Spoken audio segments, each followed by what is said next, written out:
Sejam bem-vindos ao primeiro episódio do Pode Ser. Eu sou a Yasmin. Eu sou a Anelisa e nós trouxemos duas convidadas especiais para participarem do nosso primeiro episódio. Lana. E Dalva. No primeiro episódio do nosso podcast, a gente vai falar sobre o filósofo alemão do século XIX, Arthur Schopenhauer.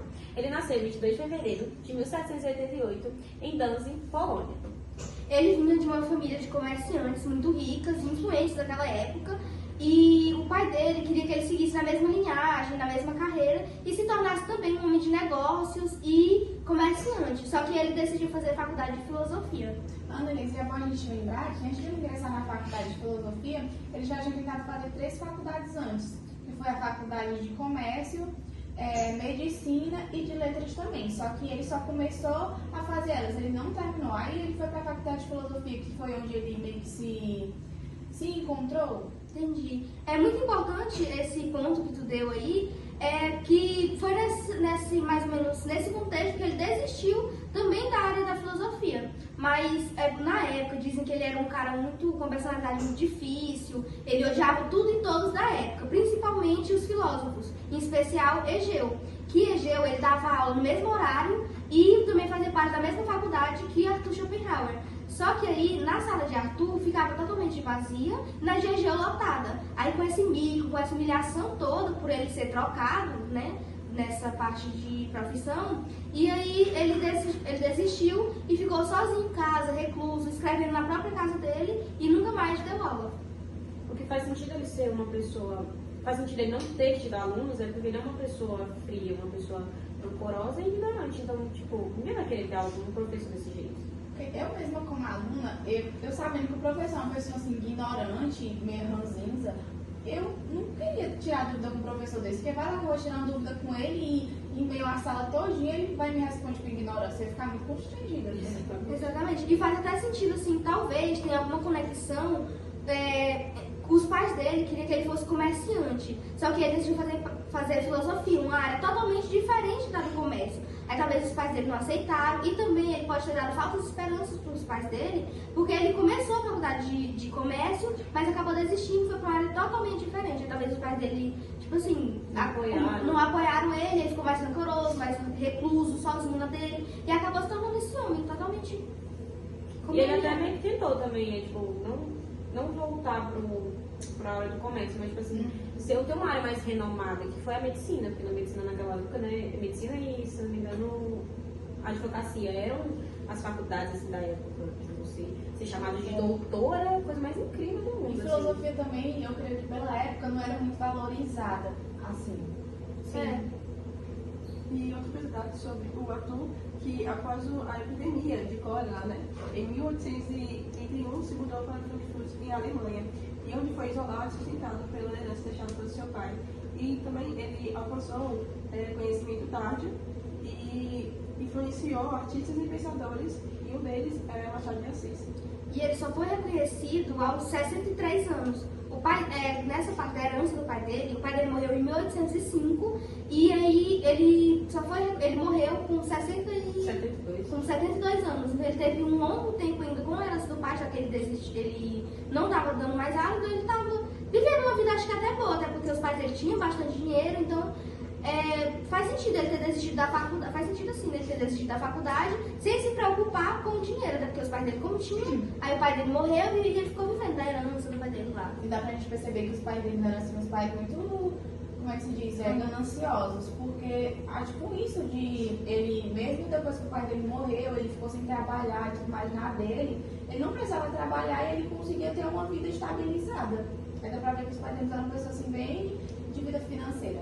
Era bem de vida financeira e ainda queria mais e mais, porque eles queriam que o filho dele... Exatamente, porque como eles tinham muito dinheiro, eles ainda queriam que o filho dele ainda tivesse mais ainda pra que, não sei se talvez seja medo de tipo, o dinheiro acabar e tal, mas eu acho que quando a pessoa tem bastante dinheiro milionário assim, é difícil o dinheiro acabar. Tanto mais por causa da época, né? A família rica, família, por causa de nome também. Sim, todo isso faz mais sentido, mas eu ter a questão por causa do nome também. Tipo, teu pai é comerciante, aí do nada tu vira famoso. Nesse tempo, as pessoas eram conhecidas pelo, tipo assim, rico, pela família mesmo. Era conhecida pela família ser rica e tudo mais, o sobrenome das pessoas. E realmente, essa questão aí que falou de ter se isolado e tal, também faz sentido também nesse quesito, assim, as pessoas podem até ter julgado ele na época, como a Ana também falou que filosofia não era uma coisa tipo assim, nossa, a faculdade que todo mundo queria na época. Eu creio que E hoje, há julgamentos também. E hoje a filosofia ainda continua sendo desvalorizada. Ainda tem esse estereótipo de filosofia, tipo, que não dá dinheiro, assim, numa faculdade, assim, tão boa pra você se seguir. Tanto que as pessoas faz piada quando alguém, tipo, vai se formar em filosofia, sociologia, essas coisas falam mais sobre a vida social, essas coisas, assim. Inclusive, nessa época que ele ficou isolado, né, acredito até mesmo depressivo também, porque se isolar, assim, do mundo, você acaba ficando depressivo. Ele criou a sua maior obra, que é O Mundo como Vontade e Representação. Que ele diz que o mundo que percebemos é apenas uma representação da nossa mente, que por trás de tudo existe uma força cega e irracional, que seria a vontade. E quando você fala da Yasmin, eu me lembrei de uma fase muito famosa, né, que lembra isso, que é a ânsia de ter e o tédio de possuir. Que a ânsia de ter é quando a gente deseja ter algo, um objeto, uma pessoa, de conquistar aquilo. E o tédio de possuir, ele vem depois que a gente conquista aquilo, porque depois que a gente conquistar o que a gente tanto queria, ela meio que se torna normal, insignificante pra gente depois. E a gente vai querendo mais e mais ainda. Um exemplo disso é os celulares. Na Apple, todo ano, acho que todos os celulares, todo ano lançam um novo. Acho que é de um ano. Aí, mas eu vou usar como a Apple. Todo ano eles lançam um celular, eles já estão no 16. Aí, tipo, eu batalhei muito, queria tanto, tava numa ânsia de ter o iPhone 16. Quando eu tenho, eu fico, isso tava normal. Depois de um certo tempo. Fica normal pra mim, depois, tipo uma assim, coisa que eu uso diariamente e tal. No próximo ano vai lançar o iPhone 17, aí que vai se tornar mais insignificante assim pra gente. E a gente vai querer.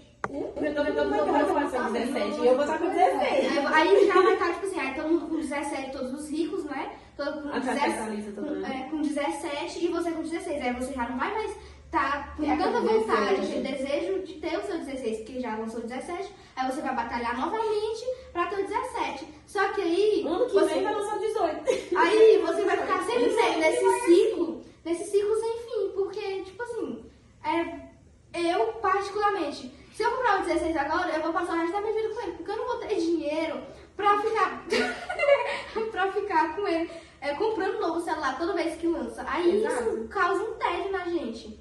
Ele também até fala também que a única forma de tirar essa vontade, assim, é negando os próprios desejos. Tipo assim, você tem que negar o seu desejo. Tipo assim, que ela falou do celular, eu tenho que negar a vontade que eu tenho daquele celular pra mim parar de sentir aquilo, entendeu? Sim, eu tenho o iPhone 13. Eu queria tanto o iPhone 16. Não, mas eu não vou querer. Eu não quero não, porque ele não presta, a bateria dele não sei o que. Tem poucas funções. Tem as mesmas funções que eu vou negar. Mas fica se negando. Se negando porque realmente não vai ter como eu comprar. Até porque 20 mil, quase 15, 20 mil, e eu não tenho esse dinheiro não. Se eu já esse dinheiro, eu compro logo. Sim, e tanto essa questão também, acho que as marcas também elas ajudam muito nessa questão, porque depois de um certo período, usando o exemplo do celular, o preço diminui. Tipo, para aquelas pessoas. Sim. Porque, tipo assim, por exemplo, o 16, agora ele deve estar uns 10 mil e pouco. 10 mil, 12 vai mil. perdendo valor. Ele vai perdendo valor, porque realmente a galera fica no tédio daquele celular. Tipo, vai ficar só pra, tipo, quem realmente quiser ali, pra quem quiser um celular mais barato, mas da Apple. Sim, tipo assim, agora já vai lançar o 17. Mas se você for ver, ano retrasado, no início do ano passado, o iPhone 13 ele era super caro. Mas como já vai lançar o 17, o iPhone 13 já tá bem mais barato. Porque eles vão sempre diminuindo o preço dos antigos para as pessoas irem comprando, porque eles já vão parar de fabricar. Exato. Bom, e com isso finalizamos o primeiro episódio do nosso podcast. Tchau!